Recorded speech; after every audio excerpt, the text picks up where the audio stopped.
মুস্তাফিজুর রহমান আকাশ, আপনার কাছে যেতে চাই। আমরা যেটি শিরোনাম রেখেছি, গত 15 বছরেরও বেশি সময় আওয়ামী লীগের যে সরকার ছিল, আপনি জানেন যে ছাত্র জনতার গণ অভ্যুত্থানের মাধ্যমে যে সরকারের বিদায় হলো, পতিত স্বৈরাচারী যে যারা দোসর ছিল সেই সময় যারা সংসদ সদস্য ছিল, আপনি জানেন যে গণমাধ্যমে অনেক খবর আসছে আওয়ামী গডফাদার নাম দিয়ে সিরিয়াল অনুযায়ী অনেকের বিষয়গুলো আসছে। ঠিক তেমনই একজন, আমরা একটি ঘটনা দিয়ে আলোচনাটা শুরু করতে চাই। নোয়াখালীর বেগমগঞ্জে এসএ গ্রুপ অফ কোম্পানিজের একটি জমি দখলে নেয়ার চেষ্টা চালিয়েছিল যে সেই সময়কার ভূমিদস্যু স্থানীয় সংসদ সদস্য মামুনুর রশিদ কিরণ এবং তার লোকজন। আপনি কি মনে করেন যে এই সময় এসেও তারা তাদের সেই দুর্বৃত্তায়নের যে ধারা, সেটি তারা দেখানোর এত সাহস পেল কিভাবে? ধন্যবাদ। সেই সাথে দুজন সহালোচক সহ যারা শুনছেন সবাইকে শুভেচ্ছা।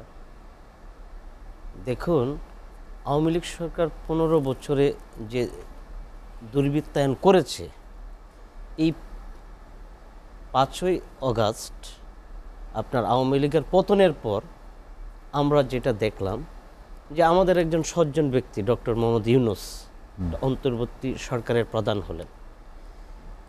কিন্তু উনি প্রধান হলেও এই যে আপনার দেশের প্রেক্ষাপট ইনভার্স, মানে আগে একটা গ্রুপ দেশকে দখল করে যে পরিমাণ বাণিজ্য করেছে, আরেকটা গ্রুপ যারা ক্ষমতার বাইরে ছিল, ওই সরকারের পতনের পর তারা ভাবছে যে আমরা এখন ক্ষমতায় চলে এসেছি, সকল জায়গায় তারা দখল করে নিয়ে গেল। দেখেন, আমরা এরকমও শুনছি যে যে বাস স্ট্যান্ডে চাঁদা উঠতো, সেই চাঁদা একসময় আওয়ামী লীগ সরকার নিত, বা আওয়ামী লীগের যারা দূষর ছিল তারা নিত, এখন তো আওয়ামী লীগের ওই চাঁদাই নিচ্ছে, ওই চাঁদাই নিচ্ছে। কিন্তু কিছুটা পরিবর্তন হয়েছে প্রত্যেকটা জায়গায়। যেখানে যেখানে একসময় আওয়ামী লীগ জোর করে দখল করেছিল, আওয়ামী লীগের অনেক নেতা সেখান থেকে আপনার পালিয়ে বিদেশে চলে গিয়েছে, সেইগুলি আবার অন্য গ্রুপ দখল করে নিয়েছে। আওয়ামী লীগের যে দুর্নীতির ফিরিস্তি আপনাকে আমি এখানে অনেকবার তুলে ধরার চেষ্টা করেছি। 9 মাস আগে আপনার এখানে টক শোতে বলেছিলাম যে খাদ্যমন্ত্রীর সম্পদ বেড়েছিল 86 গুণ। সেই নিয়ে আমরা একটা হাসাহাসি করেছিলাম যে মানুষ খাদ্য পায় না, আর খাদ্যমন্ত্রীর সম্পদ বেড়েছে 86 গুণ। এই আপনার কালকের বাংলাদেশ প্রতিদিন এই খাদ্যমন্ত্রীর একটা ফিরিস্তি এসেছে যে ফ্যামিলির 5 জন দিয়ে কিভাবে উনি নওগাঁকে একটা স্বর্গরাজ্যে রূপান্তরিত করেছিলেন। আপনি দেখেন, এই নওগাঁ না, আমি আপনাকে বেগমগঞ্জের কথা আমি বললাম। বলে নেই, এই যে খাদ্যমন্ত্রী আপনার সাধনচন্দ্র মজুমদার, তাকে আমার কাছে তার অবস্থান, চেহারা, পেট দেখে ভোজন মন্ত্রী মনে হইতো, তাকে ভোজন মন্ত্রী নাম দিলে বেশি ভালো হইতো। এই যে খাদ্যমন্ত্রী সাহেব আপনার, উনি একজন কৃষকের সন্তান ছিলেন, উনি ধান ব্যবসায়ী ছিলেন, বাবাও ধান ব্যবসায়ী ছিলেন, ফ্যামিলিতে 9 জন পরিবার চলতো আপনার এই ব্যবসার উপর ভিত্তি করে। সুবাদে এমপি হয়ে গেলেন, মন্ত্রী হয়ে আলাদিনের চেরাগ পেয়ে গেলেন। আপনার নওগাঁর এমন কোনো ব্যবসা বাণিজ্য নেই যে উনি দখল করে নিলেন না। উনি 4000-এর বেশি পুকুরকে ভোজন করেছেন দখল করে। আপনার এই যে চাউলের দাম দফায় দফায় বাড়ত, মূল 1 নম্বর সিন্ডিকেট ছিলেন এই খাদ্যমন্ত্রী। তার কারণেই আপনার এই চালের দাম বাড়তো, এবং সব ব্যবসায়ী তার কাছে জিম্মি ছিল। তার মেয়ে, ছোট মেয়ে তৃণা, উনি ছিলেন তার এপিএস, বড় জামাতা ছিলেন পিএস, আর তার যে ভাতিজা উনি ছিলেন আপনার অলিখিত জুনিয়র মন্ত্রী। উনি আপনার সকল নিয়োগ বাণিজ্য নিয়ন্ত্রণ করতেন। একটা নিয়োগ দেওয়ার জন্য 30 লক্ষ থেকে 1 কোটি টাকা পর্যন্ত নিতেন। একজন ব্যক্তিও আপনার ঘুষ ছাড়া নিয়োগ হতো না। আর যারা ঘুষ দিয়ে নিয়োগ হবে সেও সেখানে গিয়ে দুর্নীতি করবে, নাহলে এই টাকা সে তুলবে কিভাবে। তার আরেক জামাতা, উনি নওগাঁর পুরা সিন্ডিকেট মেনটেন করতেন, এবং তার এক ছোট ভাই। এই যে 5 জনের একটা সেনাপতি উনি তৈরি করে পুরা একটা নিয়ন্ত্রণ বাণিজ্য করেছিলেন। সেখানে জমি দখল, পুকুর দখল, সকল ব্যবসা বাণিজ্য, এমনকি ছোট ছোট সভা সমিতি আপনার তার নাম বা তার অর্ডার ছাড়া হতেও না সেখানে। এই যে আপনার আওয়ামী লীগের সময় 15 বছর প্রত্যেকটা সেক্টর আওয়ামী লীগ যেভাবে দখল করে নিয়েছিল, সেখানে আপনার পুলিশের লোকজনকে দেখেছে দখল করেছে, সরকারি বড় বড় কর্মকর্তারা দখল করেছে, আওয়ামী লীগের এমপিরা দখল করেছে, মন্ত্রীরা দখল করেছে, ছোট রাজনীতিবিদ যারা ছিল তারা দখল করেছে। যেখান থেকে মানুষ মুক্তি পেতে চাইছিল, সেই মুক্তি এখন আমাদের আশা নাই। আমরা আশা করেছিলাম আমাদের মুক্তি আসবে, কিন্তু আমরা কোনো এখনো মুক্ত হই নাই, আবার সেই দখল বাণিজ্যের মধ্যে আমরা পড়ে গিয়েছি। ইউনূস সরকারকে আপনার এটা নিয়ে চিন্তা করতে হবে। উনি সংস্কার করতে চেয়েছেন, কতটুকু সংস্কার করবেন, কি সংস্কার করবেন? যেদিক দিয়ে মানুষের যে কষ্ট হচ্ছে, এই যে বাণিজ্য, আপনার কোনো জিনিসেরই তো দাম কমলো না। কেন কমলো না? সিন্ডিকেট তো ভাঙতে পারেন নাই। এই যে চাউলের যে সিন্ডিকেট ছিলেন, এই যে আপনার খাদ্যমন্ত্রী যে সিন্ডিকেট তৈরি করে দিয়ে গেছিলেন, সেই সিন্ডিকেট করে কেউ ভাঙে না। ইভেন কি আপনাকে বলি, এই সরকার ইলেকশন যাওয়ার পরে যদি কোনো পার্টি ক্ষমতায় আসে সংস্কার ছাড়া, তারাও সেই সিন্ডিকেট ভাঙবে না। এই সিন্ডিকেটের কবল থেকে আমরা কবে মুক্তি হবে সেটা আমি জানি না। ডাক্তার আকাশ, আমি আপনার কাছে আবার আসবো। শেখ রবিউল আলম, যেটি নিয়ে আমরা আলোচনা করছিলাম যে বন্ধ হয়নি দুর্বৃত্তায়ন, আপনি জানেন যে গত 15 বছরে বিভিন্ন জেলায় জেলায় বিভিন্ন জনের নাম শোনা যাচ্ছে। আমি তেমনি একটি ঘটনা দিয়ে আলোচনা শুরু করেছিলাম, আপনি শুনেন যে নোয়াখালীর সাবেক এমপি মামুনুর রশিদ কিরণের কথা, যিনি একজন ভূমিদস্যু, অন্যের জমি দখল করা, তার আয়ত্তে এরকম অনেক কবরস্থান পর্যন্ত তার হাত থেকে রেহাই পায়নি, যে কারণে অনেক সংবাদ মাধ্যম কর্মীদের মামলাও খেতে হয়েছে ডিজিটাল সিকিউরিটি অ্যাক্টে, আপনি জানেন সেই সময়।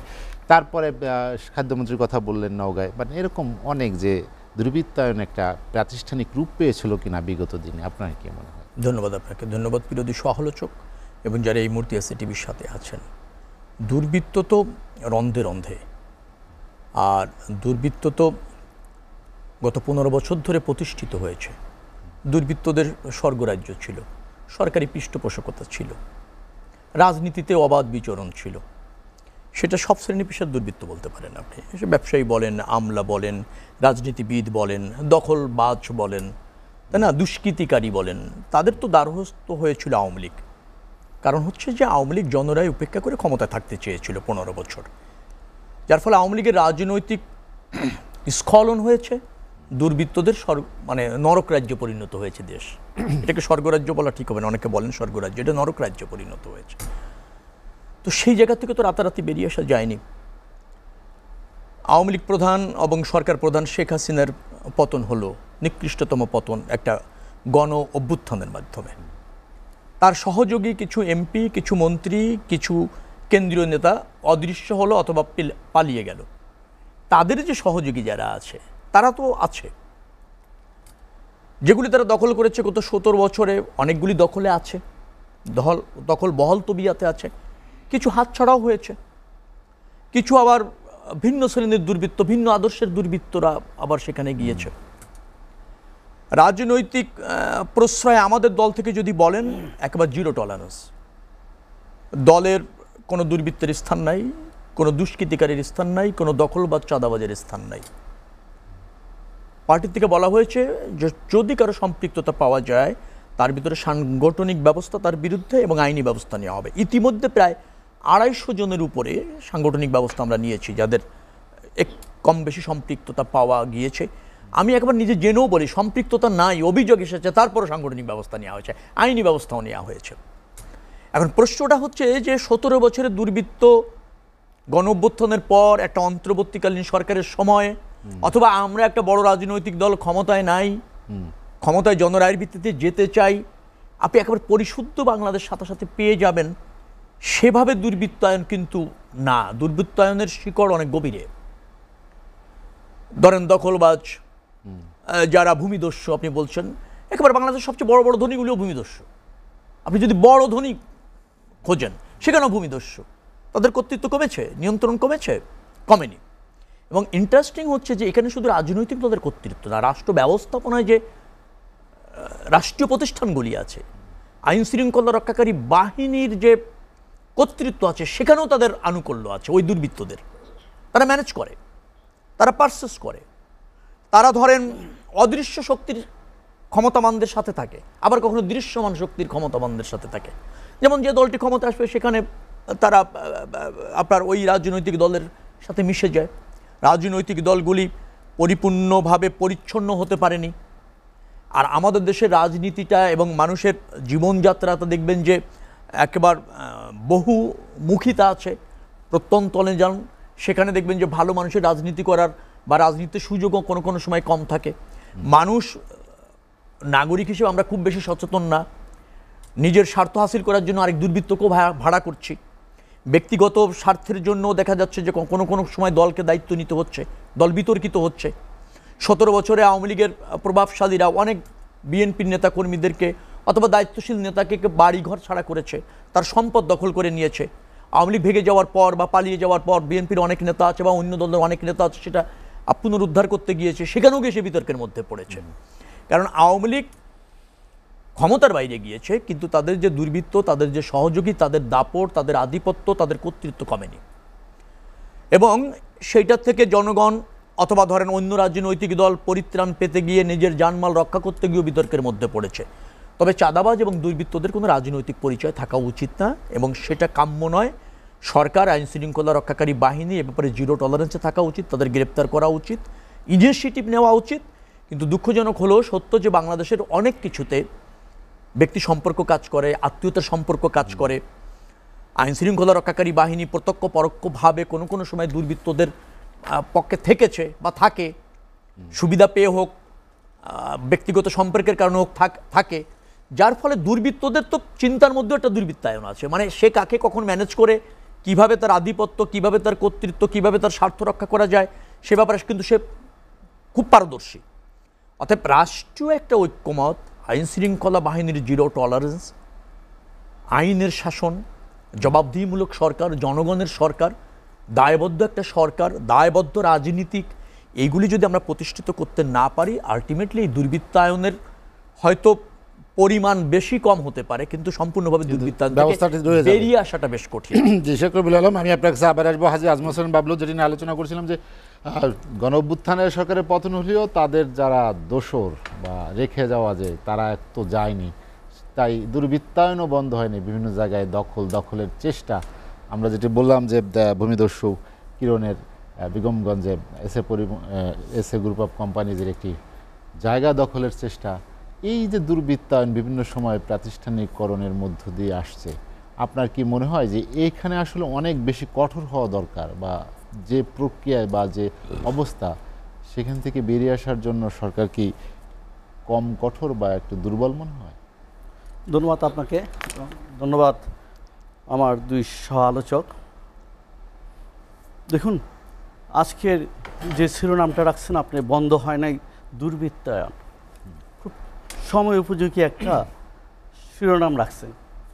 দেখেন, বেগমগঞ্জে শুধু এসএ টিভি না, ওইটা একটা স্বর্গরাজ্য ছিল এই ভূমি দখলের, এবং ভূমির যে তহসিলদারের যে একটা সংগঠন ছিল, এরা প্রত্যেকেই দেখবেন ঢাকাতে, উত্তরাতে অনেক কিছু সহায় সম্পত্তি করছে ওইখানে বসে বসে। এরকম যারা ঢাকার ভিতরে থাইকা ওদের এখানে কোনো কিছু করতে গেছে, কোনো ধরনের পরিকল্পনা নিচ্ছে, নোয়াখালীতে এই বেগমগঞ্জে দেখবেন সিন্ডিকেট একটা বিরাট গড়ে তুলছে।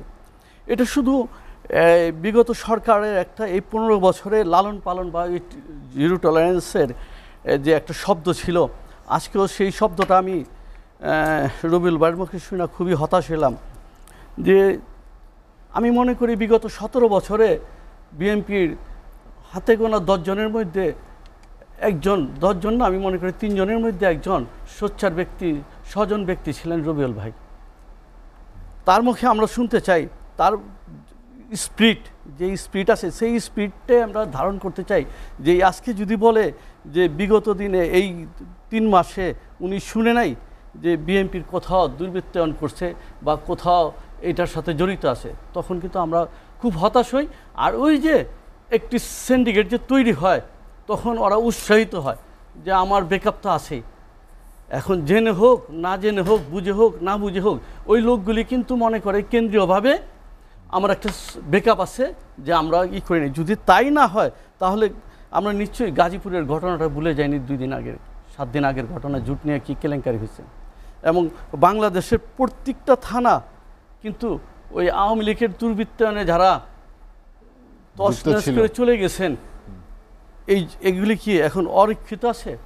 বা এই চাঁদাবাজিগুলি কি এখনো বন্ধ আছে? এই হাটঘাটগুলি কি এখন চাঁদামুক্ত আছে? বা এই হাটঘাটগুলি কি এখন তাদের রেখে যাওয়া যারা দোষর তারা ছিল, তারাই শুধু কি জার্সি বদল? বা এই বাস স্ট্যান্ডগুলি কি ওইভাবেই আছে? যে বাস স্ট্যান্ডে একটা সিন্ডিকেট ছিল, যে 3 দলের গ্রুপ মিলে যে একটা সিন্ডিকেট ছিল, ওইটা কি ওইভাবেই ছিল?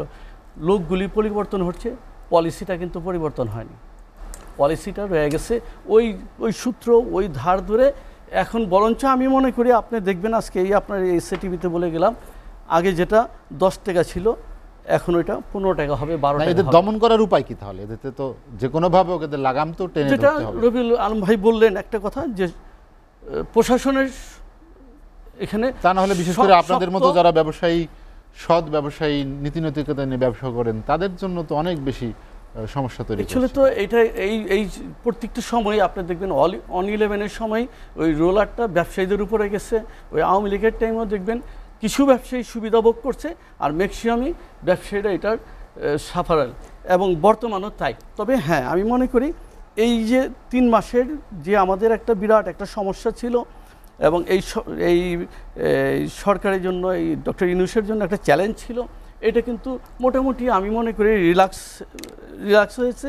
যেটা নাকি আমাদের এলসির যে ঝামেলাগুলি ছিল, এখন ধরেন আগে তো ছোট একটা এলসি করতে গেলেও আপনার ওদের হেড অফিস থেকে পারমিশন নিতে হতো, এখন কিন্তু আর তা নাই। এই গত সপ্তাহ থেকে আজকে আপনি অ্যাপ্লাই করবেন, কালকে আপনার এলসিটা হাতে পেয়ে যাবেন, বা যদি সকালে করতে পারেন ওই সেম ডেতে পেয়ে যাবেন। এটা কিন্তু 1 সপ্তাহ ধরে চালু হয়েছে। কিন্তু এই ব্যবসায়ীরা তখনই রিল্যাক্স, বা এই যেটা আকাশ ভাই বলার চেষ্টা করলেন যে এই সিন্ডিকেট যদি না ভাঙা যায়, তাহলে আপনি যত চেষ্টাই করেন, যত কি অর্জনই করেন না কেন, কোনো অর্জনই কাজে আসবে না। আর এই মুহূর্তে যদি আমি মনে করি যে আগামী তো এটা একদম স্পষ্ট, আমরা যারা সাধারণ এই দেশের জনগণ, আমরা যারা এই দেশের একটা স্টেক হোল্ডার, এরা মনে করি যে এই দেশের দুইটাই রাজনীতির দল, একটা বিএনপি, একটা আওয়ামী লীগ। আগামী এই প্রজন্মে আমি মনে করি না যে আওয়ামী লীগ আর ক্ষমতায় আসতে পারবে, কারণ এই যে একটা জেনারেশন, এই জেনারেশনের ভিতরে যে একটা ক্ষোভ তৈরি হয়েছে, এইটা আমার মনে হয় না এত সহজে এই ক্ষোভটা পরিবর্তন কেটে করতে যাবে। পারবে।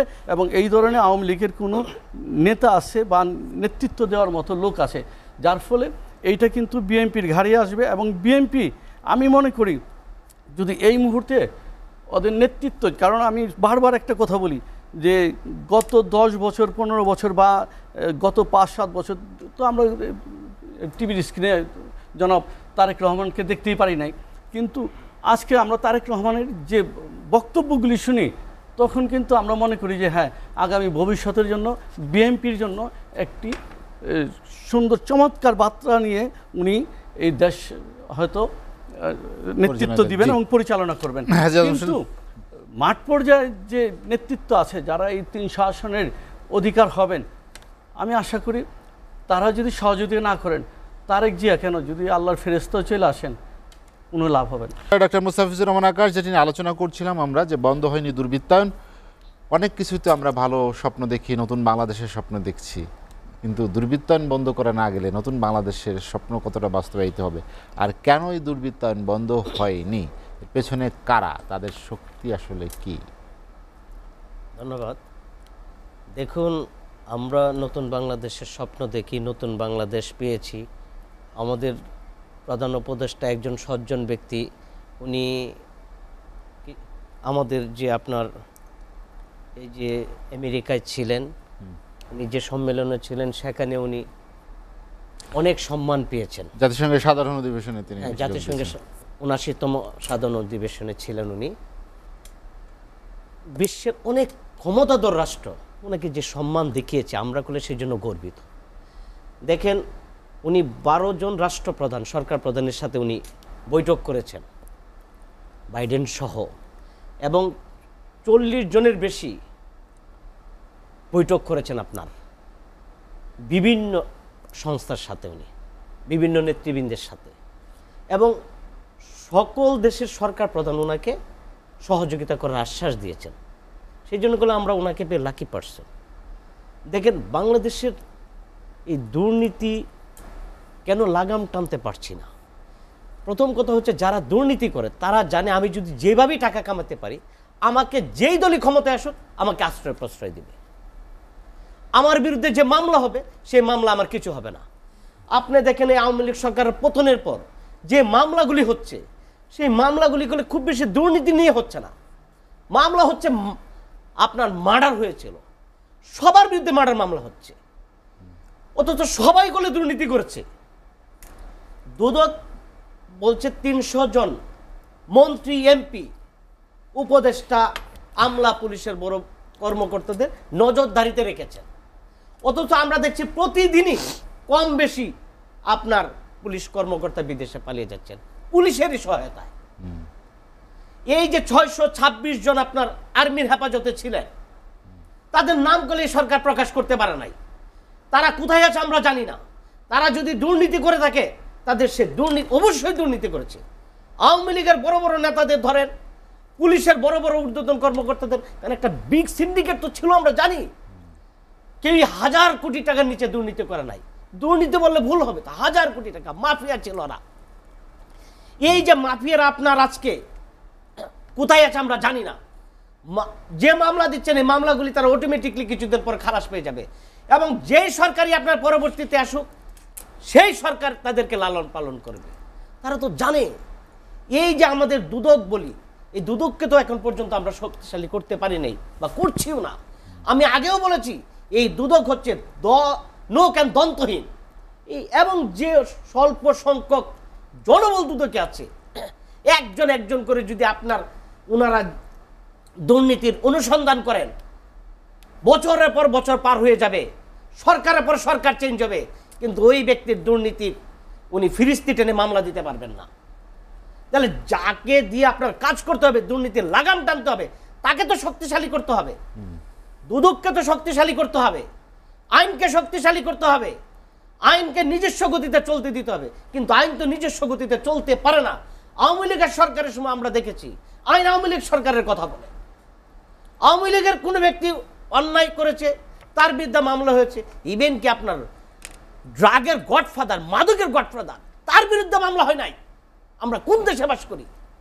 মামলা দিয়েছে নিরীহ যদি বিরোধী দল হয়।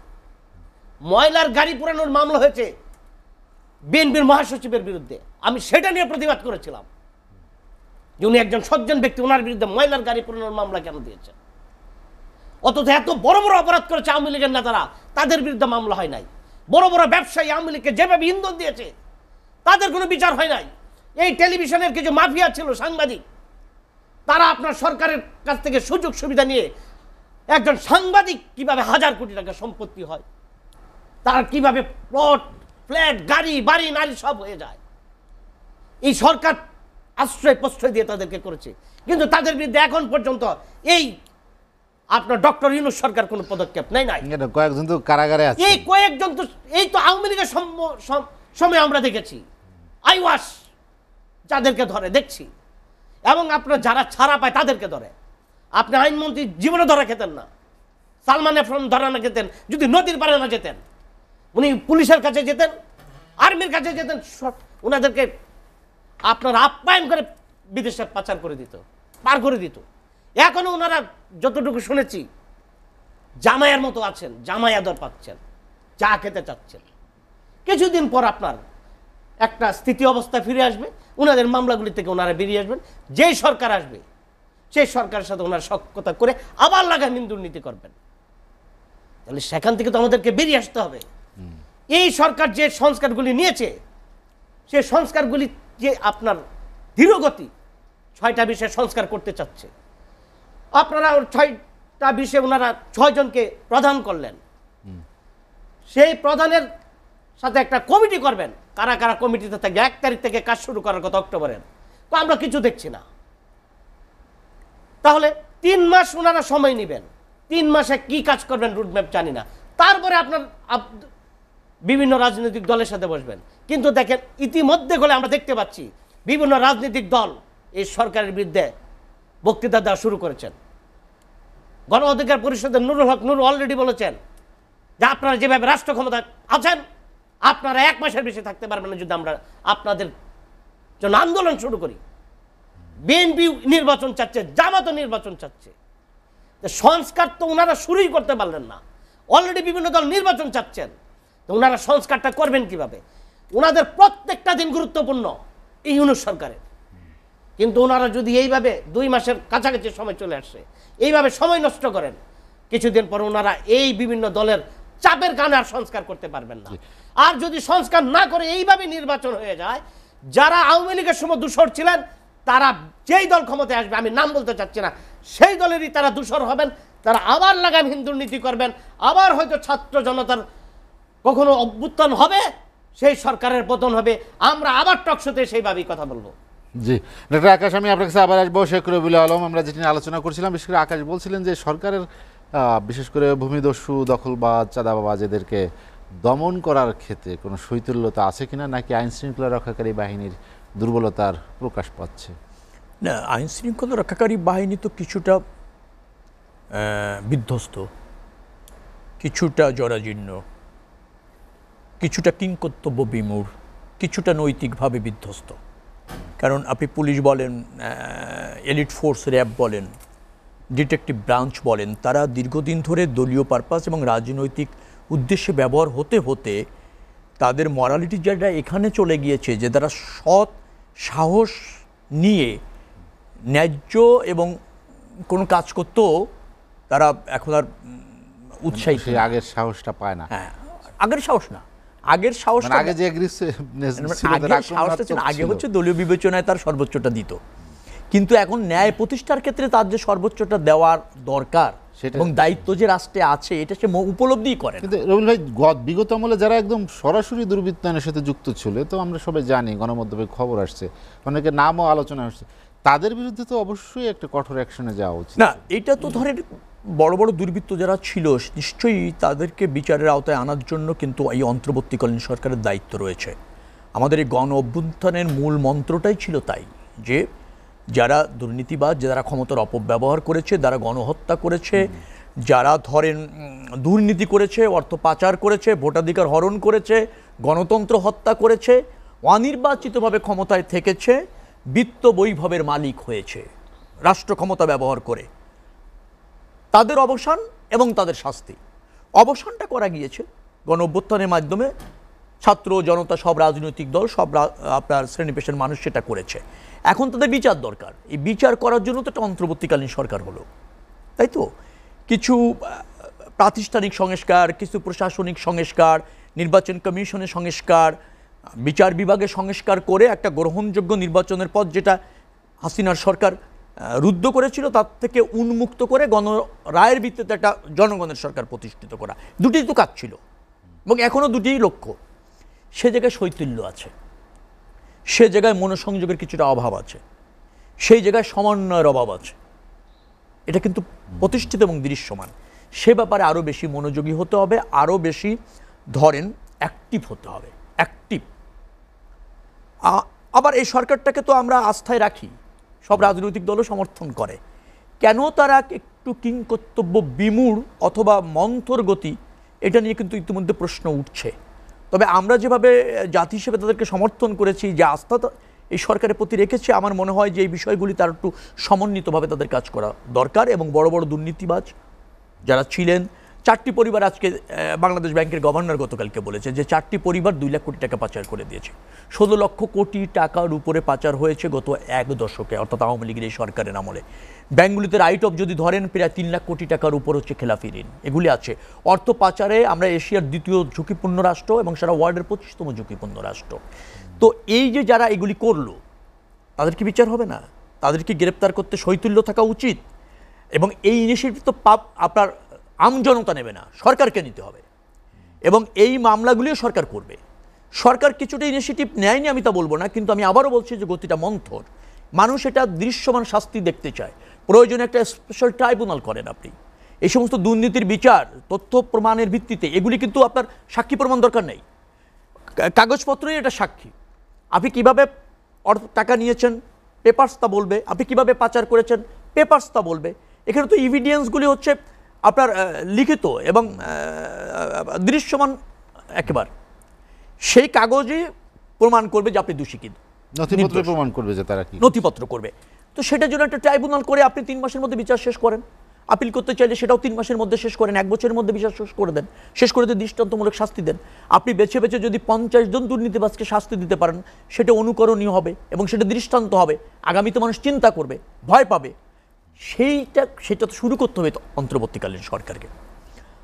ভাই বলছিলেন যে না, আমরা জিরো টলারেন্সের কথা বলছি। দেখেন, আমরা জিরো টলারেন্স, আমাদের পার্টির অবস্থান আপনি নিশ্চয়ই জানেন যে আমরা একেবারে কোনো অবস্থাতে আমাদের পার্টির রাজনীতিতে থেকে পদে থেকে জনস্বার্থ বিরোধী কোনো কাজ মানে দুষ্কৃতিকারীরা যেটা করে সেটা করা যাবে না। আমরা সাংগঠনিক এবং আইনি ব্যবস্থা নিয়েছি।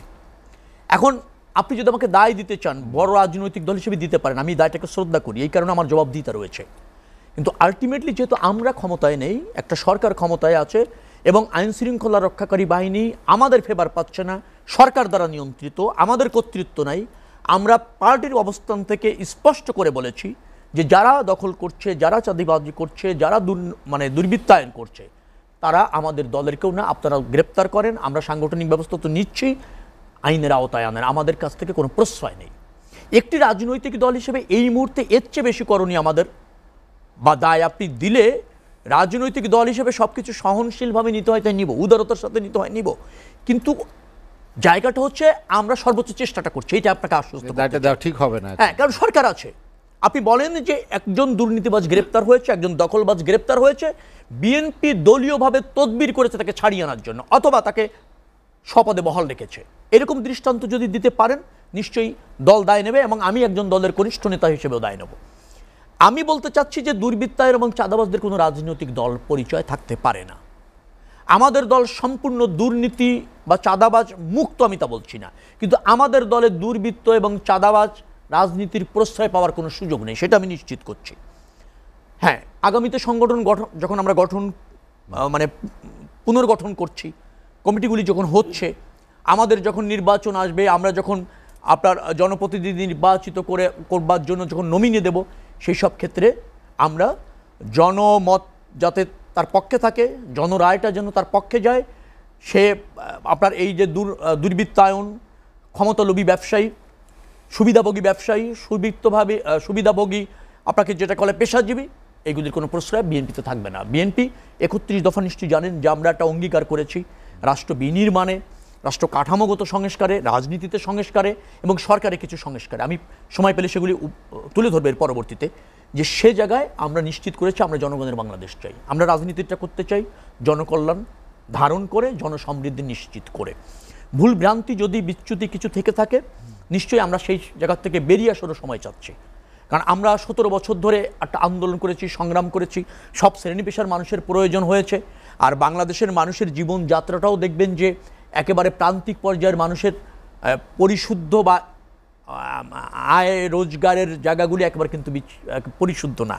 আপনি যদি বলেন, ধরেন জুট খাতের কথা বলছি, ফুটপাতের কথা বলছি, বালু মহলের কথা যদি যান, ঘাটগুলিতে যদি যান, এই যে কিছু অবৈধ সুবিধা বা অনৈতিক সুবিধা পাওয়ার খাত বাংলাদেশে প্রতিষ্ঠিত হয়েছে, এই জায়গাগুলি রাষ্ট্রীয় পর্যায় থেকে নিধন করা উচিত, এই খাতগুলি বন্ধ করা উচিত।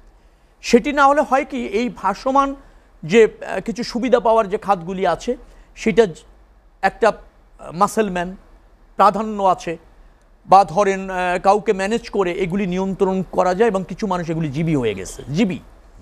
তো ওই খাতগুলি বন্ধ করতে পারলে আমার মনে হয় যে আমরা এই দখল বলেন, চাঁদাবাজি বলেন, চাঁদাবাজ কিন্তু ওই সেখানেই যায় যেখানে অবৈধ সোর্স আছে, অবৈধ ব্যবসায়ীর কাছে যায়, অবৈধ দখলবাজের কাছে চাঁদাবাজ যায়। তো এই খাতগুলি রাষ্ট্রীয় পর্যায় থেকে বন্ধ হওয়া উচিত। তাহলে আপনি দেখবেন যে চাঁদাবাজ, দুর্বৃত্তায়ন, দুষ্কৃতিকারী এইগুলির সংখ্যা কমবে। আবার ধরেন আইন শৃঙ্খলা রক্ষাকারী বাহিনী যদি তড়িৎ গতিতে কাজ করে, যারা অন্যায় করেছে তাদের যদি আপনার সঠিকভাবে বিচারের আওতায় আনা যায়, তাহলে দেখবেন যে এই যে একটা শ্রেণী হয়ে গড়ে উঠেছে বাংলাদেশে, যাদের সংসারই চলে এভাবে, এই শ্রেণীকে তখন নিবৃত্ত করা সম্ভব হবে এবং আইনের মুখোমুখি করে দৃষ্টান্তমূলক শাস্তি দিলে দেখবেন যে বিশৃঙ্খলাগুলি আমাদের সমাজে হয়, একটা সভ্য সমাজে কাম্য নয়। পৃথিবীর দুর্বৃত্তায়ন নাই এমন কোনো দেশ নাই, কিন্তু সেখানে নিয়ন্ত্রণ আছে, জবাবদিহিতা আছে। আমাদের সমস্যাটা হচ্ছে দুর্বৃত্তের একটা নরকরাজ্য হয়ে যাচ্ছে, জবাবদিহিতা থাকছে না, যার যার মতো করছে, সেই জায়গাটা নিয়ন্ত্রণ সম্ভব বলে আমি মনে করি। শেখ রবিউল আলম, আমি আপনার কাছে আবার আসবো। হাজী আজমল হোসেন বাবলু যেটি নিয়ে আলোচনা করছিলাম, রবিউল ভাই বলছিলেন যে তার দলের পক্ষ থেকে কি পদক্ষেপ নেওয়া হয়েছে এবং তাদের দৃষ্টিভঙ্গিটা কি এই দখলদার, ভূমিদস্যু বা যারা আছেন তাদের প্রেক্ষিতে। এটি দলীয় পর্যায়ে গেল, কিন্তু ব্যক্তি পর্যায়ে একজন ব্যবসায়ী, তার নিরাপত্তা যেমন দরকার, তার সম্পদের নিরাপত্তা দরকার, সেটাও তো দখলদার যারা, তাদের নিবৃত্ত করার ক্ষেত্রে সরকারকে কি আরও কঠোর হওয়া উচিত কিনা, বা সে ধরনের কোনো পদক্ষেপ দৃশ্যমান আপনি দেখতে পাচ্ছেন কিনা? ধন্যবাদ আপনাকে। অ্যাকচুয়ালি তো আমাদের বিএনপির কাছে প্রত্যাশাটা অনেক বেশি। কারণ আমরা যখন প্রথম ভোট দিতে শিখছি তখন কিন্তু বিএনপিকে ভোট দিয়ে প্রথম স্টার্ট করছি। এই জন্য এই দলটার প্রতি আমাদের অন্যরকম একটা ভালোবাসা আছে।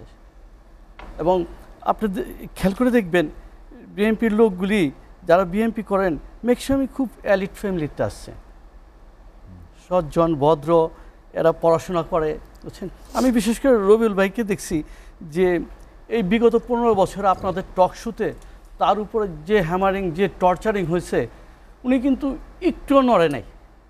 দেখবেন উনি উনার মতো করে একদম ওই বাইরে কি লোক দাঁড়ায় আছে, বাইরে কি পুলিশ দাঁড়ায় আছে বা ডিবি দাঁড়ায় আছে, একটুও ঘাবড়ে নেই ভদ্রলোক। এবং তার প্রতি কী অন্যায়গুলি হয়েছে আমরা তো ওই গত নির্বাচনে দেখছি, যখন বিগত মেয়রের বিরুদ্ধে উনি নির্বাচন করছিলেন দেখছি আমরা। তারপরে বলতে হয় যে এই যে কিছুক্ষণ আগে বললেন, একটু আগে বললেন উনি যে অবৈধ জায়গার মধ্যেই চাঁদাবাজি হয়, এটা কি সম্পূর্ণ আমাদের সাথে মিলে না। কারণ আমরা ওনারা তো ধরেন ব্যবসার পাশাপাশি রাজনীতি করেন, তো অনেক সময় অনেক কথা বলতে হয়, তো বলার জন্য চাঁদাবাজরা কোনো সময় কে বৈধ কে অবৈধ দেখেন না, শুধু দেখে উনি ভালো আছে কিনা, ওনাদের হক হয়ে যায়। আপনি বলেন এই বেগমগঞ্জে অনেকগুলি রিপোর্ট আমি এসএটিভির দেখছি এবং ওই এলাকার লোকগুলিরও আমি রিপোর্টগুলি দেখছি, খুব মনোযোগ দিয়ে দেখছি, বুঝছেন।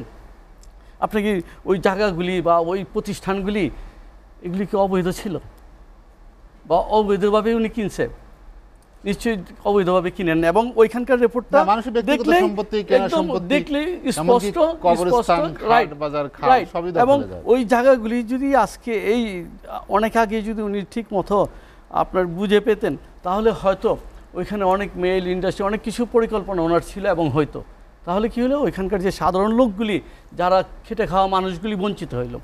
আর চাঁদাবাজদের কোনো ধরন, জাত, ধর্ম, পর্ম বা কোনো দল হইতে পারে না। আপনি দেখেন আমি ঠিক 5 তারিখে যখন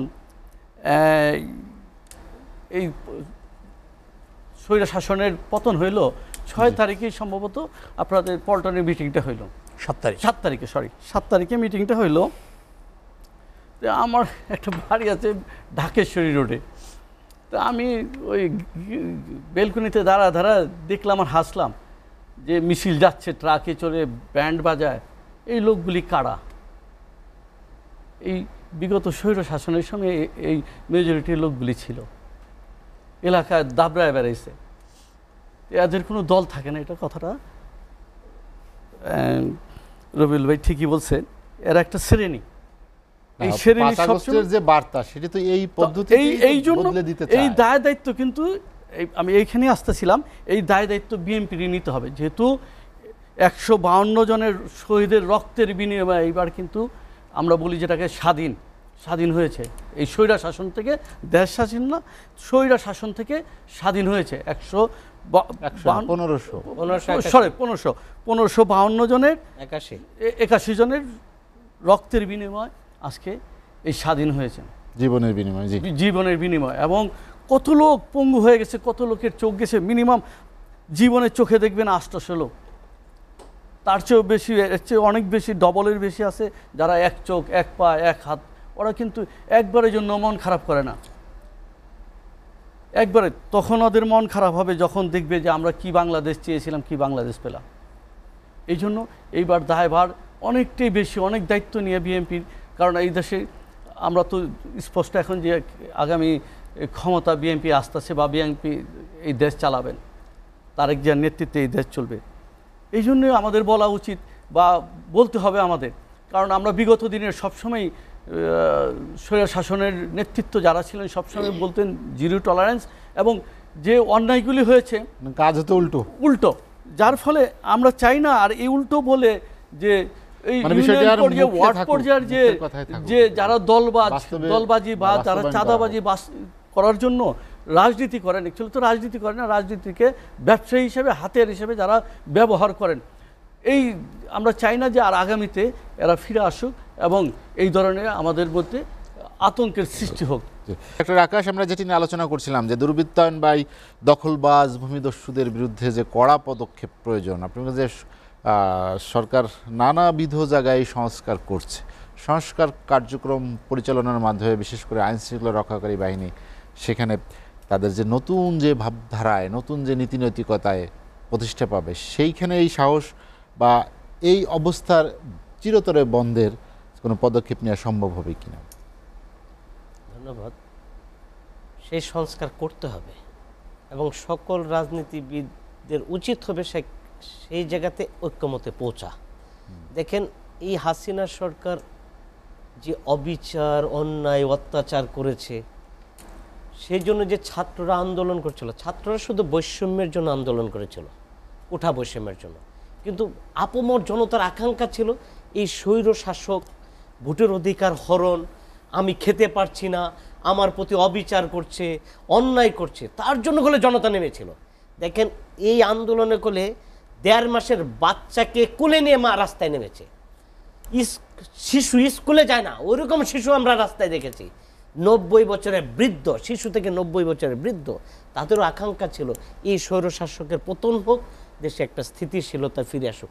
যে একটা বিচারহীনতার একটা আপনার সংস্কৃতি চলে আসছিল, এই আয়না ঘর তৈরি করে যে আমার সন্তান কোথায় গেছে আমি জানি না, এবং কেউ বলেও না আপনার সন্তান তুলে নিয়ে গেছে, এরপর আর জানি না। একটু মতের বিরোধ হলেই এই জন্য মানুষ খুব আতঙ্কে ছিল। দেখেন, এখান থেকে অবশ্যই পরিত্রাণ পেতে চাই, তাই না?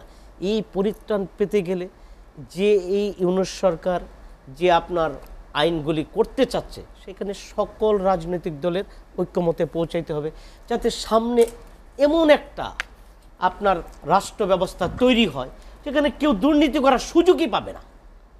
আমি যেটা বারবার বলার চেষ্টা করছি যে একজন এমপি এমন একটা লোভনীয় পদ তৈরি হয়েছে, তাকে এমপি ইলেকশন করে পাশ করতে যে পরিমাণ টাকা খরচ করতে হয়, একটা সিস্টেমই তৈরি হয়েছে যে তাকে মিনিমাম কোটি কোটি টাকা খরচ করে পাশ করে আসতে হবে, নাহলে সে পাশ করতে পারবে না, সে যেই দলেরই হোক।